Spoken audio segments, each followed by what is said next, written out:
इथं समोसे विकाय मामा गाठ पडले. मामा नाव काय? चंद्रकांत मारुती भगत, गाव? कसबे डिग्रस, कसबे डिग्रज. कसबे डिग्रस, तालुका मिरज, जिल्हा सांगली, राहणार 5 नंबर वार्ड. किती वर्ष झालं समोसे विकताय? 20 वर्षे. मामा लहान मुलांचा आवाज काढतायत. मामा एवढा आवाज काढा.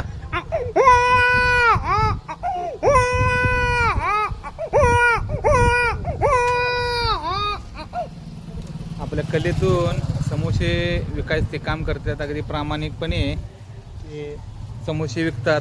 लसूण लसूण लसूण सासू गेली रुसून, सोनं आणलंय फसवून, जावाय गेलाय रुसून.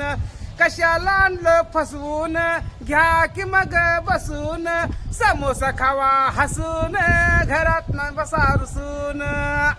मामा तुम्हाला समोश्यावर भरोसा नाही का? लवकर या धावत या पळत या.